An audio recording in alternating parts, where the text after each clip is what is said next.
किसी गुंडे और बदमाश की हिम्मत नहीं है कि उनको आंख उठाकर देख सके। विकास की तो ये स्थिति है जैसे ही 2017 की सरकार बनी के बाद जो कभी रोड नहीं बने हुए थे, चिरगांव से लेकर हमारा राज तक का रोड 1 महीने के अंदर बनना प्रारंभ हो गया था। ऐसे मुख्यमंत्री जो हमारे बीच हैं, मैं अपनी ओर से, अपने बुंदेलखंड वासियों की ओर से माननीय रक्षा मंत्री जी का और माननीय योगी आदित्यनाथ जी का सिर झुकाकर हार्दिक अभिनंदन करता हूं, स्वागत करता हूं। जय हिंद, जय भारत, वंदे मातरम। बहुत बहुत धन्यवाद माननीय मंत्री जी। और अब मैं सांस्कृतिक मंच पर उपस्थित अपने राई नृत्य के कलाकारों से अनुरोध करती हूँ उनके नृत्य की प्रस्तुति के लिए। भांति भांति की परंपराओं का प्रसिद्ध राई नृत्य जो किसी भी उत्सव के समय महिला और पुरुष को खुशीपूर्वक मिलकर गाते हैं। घुंघरू की थाप, मृदंग की थाप, इन सब के बीच आइए देखते हैं ये राई नृत्य।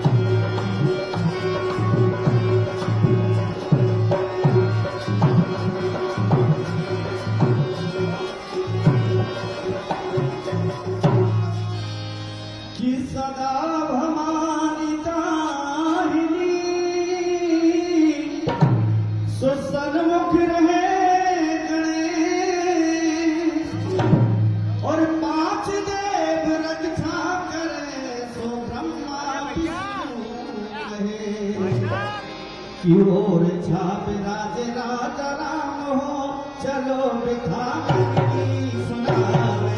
और छाप राज राजा राम हो, चलो बिठा सुनावे।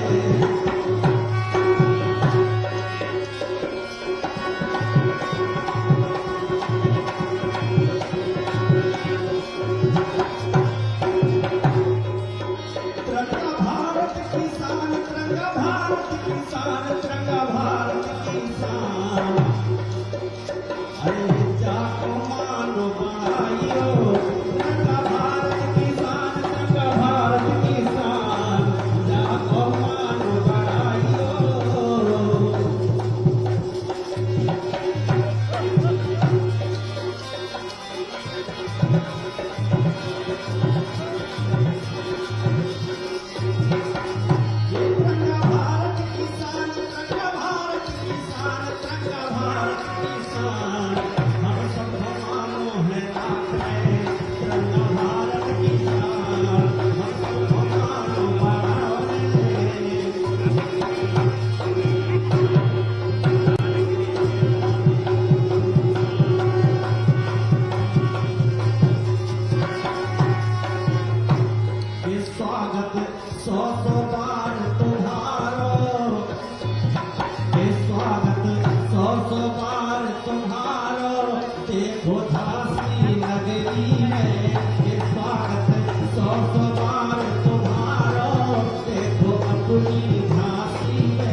के साथी, वीरता की इस धरती पर अगर कहूँ तो गलत ना होगा, सच्चे वीर की तरह प्रदेश के विकास को समर्पित हमारे यशस्वी माननीय मुख्यमंत्री जी, मैं उनसे अनुरोध करूंगी कि आज इस झांसी जलसे के पावन अवसर पर अपना उद्बोधन प्रेषित करें। हम सबको अपना आशीर्वाद दें। माननीय मुख्यमंत्री जी श्री योगी आदित्यनाथ जी।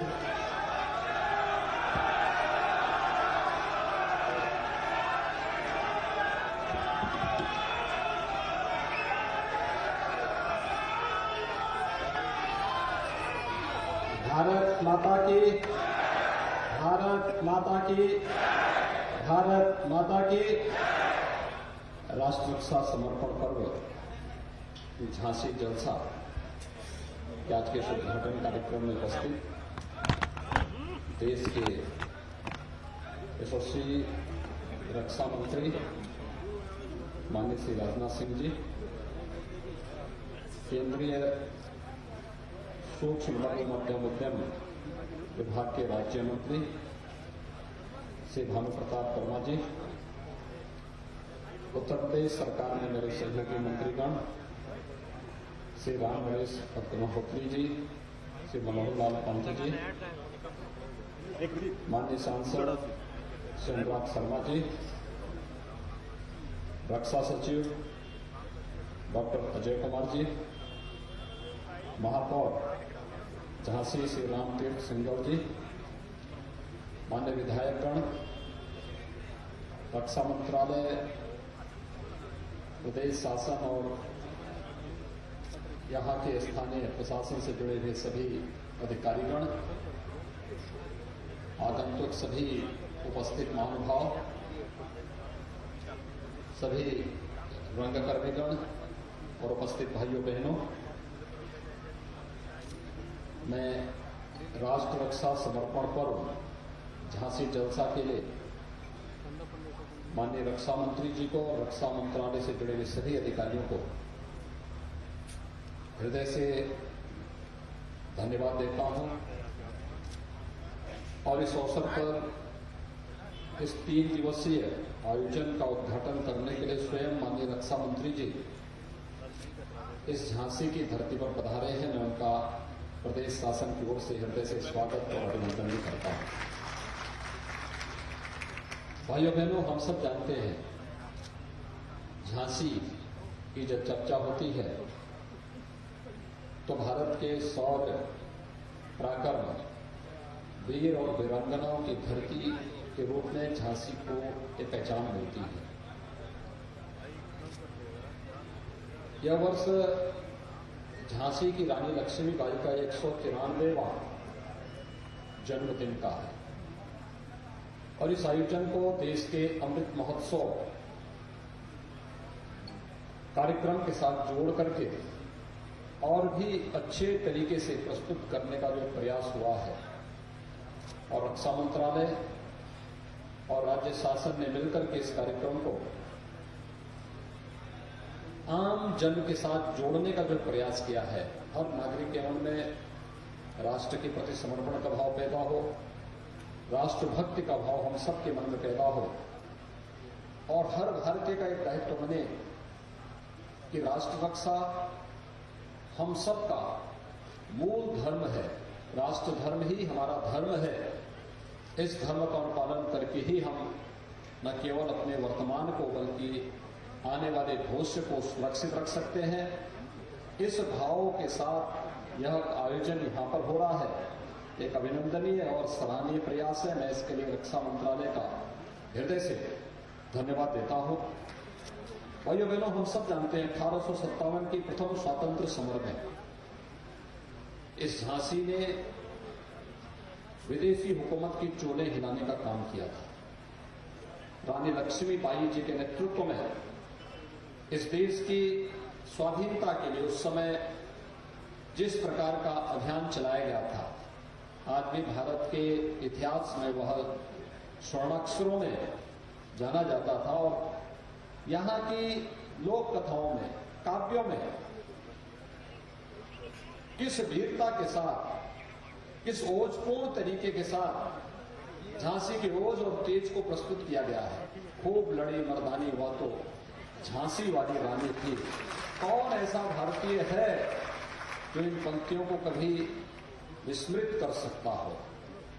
हर एक के जवान में आता है। और रानी लक्ष्मीबाई का यह अमृत वाक्य कि मैं अपनी झांसी हरगिज नहीं दूंगी, यह भाव हर एक भारतीय के मन को मातृभूमि के प्रति समर्पण का भाव हम सबके मन में पैदा करने का एक नया उत्साह, नया उमंग हमें पैदा करता है।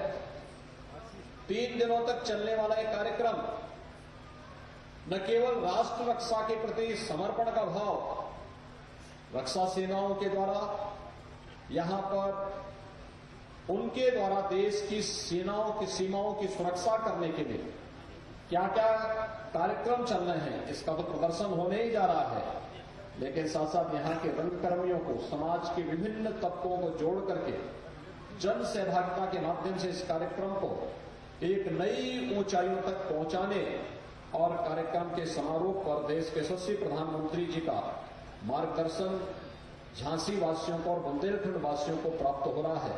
यह बुंदेलखंड वासियों के लिए एक अभिनव कार्यक्रम होगा, क्योंकि 2019 के बाद प्रधानमंत्री जी 2019 फरवरी में यहां पर आए थे और 19 के बाद यह कार्यक्रम झांसी की धरती पर राष्ट्र रक्षा मंत्रालय के द्वारा आयोजित है।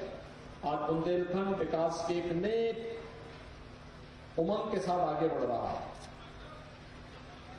जैसे यहां पर राष्ट्र हमारे देश के रक्षा सचिव जी ने यहां पे कहा कि बुंदेलखंड में डिफेंस कॉरिडोर का निर्माण भी हो रहा है। उसके 2 नोड हैं, एक झांसी और एक चित्रकूट में, दोनों बुंदेलखंड में है। बाकी 4 प्रदेश के अन्य स्थलों पर है। बुंदेलखंड नोड में पहली महत्वपूर्ण इकाई की स्थापना होगी। प्रधानमंत्री जी के कर कमलों से उस कार्यक्रम का यहां पर उस दिन भूमि पूजन का कार्यक्रम भी संपन्न होगा। लेकिन साथ साथ बुंदेलखंड, यहां के बारे में जो कहा जाता था ये सूखा है, यहां पर पलायन होता है, लेकिन आज हम कह सकते हैं बुंदेलखंड में आज चल रही सिंचाई की परियोजनाएं जिस तेजी के साथ यहां पर कार्य प्रारंभ हुआ है वह हम सब के सामने एक उदाहरण है। और आज मैं विश्वास के साथ कह सकता हूं कि झांसी ही नहीं बल्कि बुंदेलखंड के अंदर न केवल बुंदेलखंड एक्सप्रेसवे के माध्यम से हम बुंदेलखंड की जीवन रेखा को इसके साथ जोड़ने का कार्य कर रहे हैं और तेजी के साथ बुंदेलखंड एक्सप्रेसवे के निर्माण के कार्यक्रम को हम तेजी से आगे बढ़ा रहे हैं, बल्कि बुंदेलखंड के अंदर अब अनेक वह कार्यक्रम भी हो रहे हैं। ललितपुर में हम लोग एक नया मेडिकल कॉलेज बनाने जा रहे हैं। विगत वर्ष ही प्रधानमंत्री जी ने केंद्रीय एग्रीकल्चर यूनिवर्सिटी का भी यहां पर एक सेंट्रल एग्रीकल्चर यूनिवर्सिटी का यहां पर उद्घाटन भी किया था। इसके साथ ही बुंदेलखंड में जल जीवन मिशन के अंतर्गत हर घर नल, यानी यहां पर पेयजल का इतना अभाव था कि लोग पलायन करते थे, बड़े पैमाने पर पलायन होता था। लेकिन हमारा प्रयास है केंद्र और प्रदेश सरकार मिलकर के बुंदेलखंड के हर गांव में मार्च 2022 तक शुद्ध पेयजल हर घर तक पहुंचाने के संकल्प को आगे बढ़ाने में पूरी तरह सफल हुआ है। लगभग 10,500 करोड़ रुपए की लागत से बनने वाली ये परियोजना यहां के विकास के साथ साथ एक नए बुंदेलखंड के निर्माण को लेकर के बुंदेलखंड के प्रत्येक नागरिक के मन में एक नए उत्साह के साथ और जिन मूल्य और जिन आदर्शों के लिए हमारे पूर्वजों ने, रानी लक्ष्मीबाई ने और उनके साथ अन्य वीरांगनाओं ने अपना बलिदान मातृभूमि के लिए किया था, वह मातृभूमि के लिए किया गया वो बलिदान न केवल रक्षा सेनाओं के ओज और तेज के माध्यम से आज देखा जा सकता है, बल्कि विकास की विभिन्न योजनाओं का लाभ जब हर गरीब को, हर गांव को, हर किसान को, हर नौजवान को प्राप्त हो रहा है, वह भारत की स्वाधीनता की वास्तविक अर्थों को हम सबको उसकी ओर प्रेरित करता है। आज के इस अवसर पर, राष्ट्र रक्षा के समर्पण पर्व के अवसर पर मैं संपूर्ण झांसी वासियों को हृदय से बधाई देता हूं रानी लक्ष्मीबाई के त्याग और बलिदान की प्रेरणा सदैव हम सबको राष्ट्र रक्षा के प्रति समर्पित करने का भाव पैदा करती रहेगी। इस विश्वास के साथ मैं एक बार फिर से रक्षा मंत्रालय को इस कार्यक्रम के लिए हृदय से धन्यवाद देते हुए माननीय रक्षा मंत्री जी आज स्वयं यहां पर पधारे हैं, मैं उनका हृदय से स्वागत और अभिनंदन करता हूं। धन्यवाद। जय हिंद। बहुत बहुत धन्यवाद माननीय मुख्यमंत्री जी। शत्रु की साजिश के सम्मुख जिनका स्वाभिमान तना, जिनका रक्त गिरा धरती पर गिरकर हिंदुस्तान बना, जिन्होंने जीवन छोटा माना देश महान है, उन्हीं के दम पर खड़ा हुआ ये अपना हिंदुस्तान है। उन्हीं विभूतियों में से एक हमारे माननीय रक्षा मंत्री जी आज हमारे बीच हैं। मैं संपूर्ण झांसी की तरफ से आपसे अनुरोध करती हूँ कि आज इस अवसर पर हम सबको इस कार्यक्रम को अपना आशीर्वाद दें।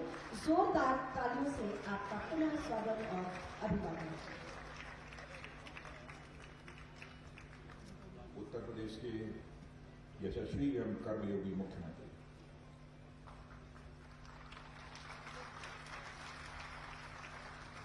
माननीय योगी आदित्यनाथ जी, श्री भानु प्रताप सिंह जी वर्मा, केंद्रीय राज्य मंत्री सूक्ष्म लघु एवं मध्यम उद्योग भारत सरकार, श्रीमान राम नरेश अग्निहोत्री, आबकारी एवं मद्य निषेध विभाग के राज्य के मंत्री, श्री मनोहर लाल जी पंत, राज्य मंत्री श्रम एवं सेवा योजना, श्री अनुराग जी शर्मा, सांसद झांसी, श्री रामतीर्थ जी सिंघल, मेयर नगर निगम झांसी, श्री पवन जी गौतम, जिला पंचायत अध्यक्ष, और श्री अजय कुमार, रक्षक सचिव भारत सरकार, और यहाँ के लोकप्रिय विधायक श्री रवि शर्मा।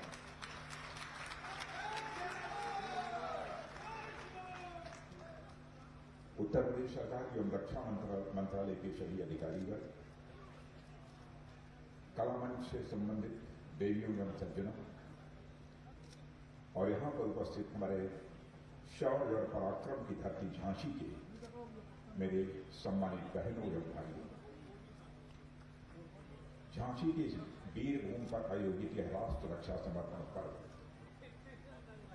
देश की रक्षा के प्रति हमारे संकल्प और समर्पण के साथ साथ भारतवासियों की शौर्य, पराक्रम, त्याग और बलिदान की अद्भुत परंपरा का यह उत्सव है।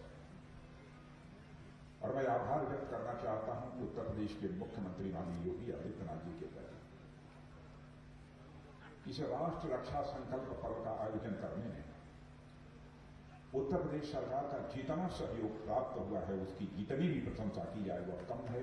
इसके लिए मैं उनके प्रति, उनकी सरकार के प्रति आभार व्यक्त करना चाहता हूं। यह पर्व साथियों जहां हमें भारत की गौरव गाथा से जोड़ता है, देश की स्वाधीनता के लिए हुए संग्रामों से जोड़ता है, वहीं भारत की आजादी के अमृत महोत्सव से भी यह जुड़ा हुआ है।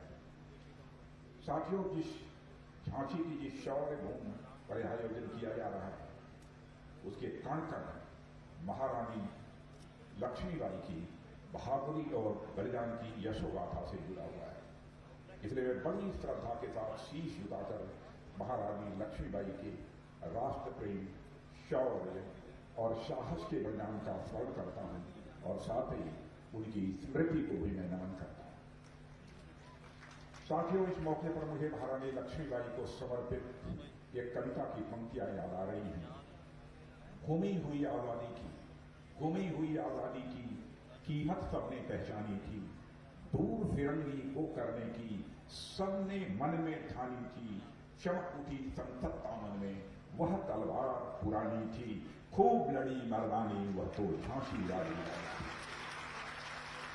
हिंदी की प्रख्यात कवि जिनका आप सबने नाम सुना होगा और प्राइमरी स्कूल और जूनियर हाई स्कूल में उनकी कविताओं को भी आपने पढ़ा होगा, सुभद्रा कुमारी की चौहान। यह कविता हर भारतवासी को आज भी रोमांचित कर देती है मेरे बहनों भाइयों। और लक्ष्मीबाई का जीवन भले ही लंबा नहीं था, मगर अपने पराक्रम और बलिदान से उन्होंने जीवन को बड़ी बुलंदी तक पहुंचाया था। आप जानते हैं, भारत के प्रथम स्वतंत्रता संग्राम में महारानी लक्ष्मीबाई का योगदान अतुलनीय है। जब अंग्रेजी हुकूमत के सामने एक के बाद एक देशी रियासतें घुटने टेक रही थी, तो महारानी लक्ष्मीबाई ने साफ कह दिया था, मैं किसी भी सूरत में अपनी झांसी को नहीं दूंगी। ऐसी वीरांगना की धरती यह झांसी है। और यह बात भारतीय स्वाधीनता संग्राम का वह घोष वाक्य है जिसने आने वाले स्वतंत्रता सेनानियों को स्वराज और स्वाधीनता के लिए संघर्ष करने के लिए मेरे बहन भाइयों प्रेरणा दी थी और उनके अंदर जज्बा पैदा किया था। और मैं यह भी कहना चाहूंगा कि महारानी लक्ष्मीबाई ने बड़ी कम उम्र में अपनों को खोया।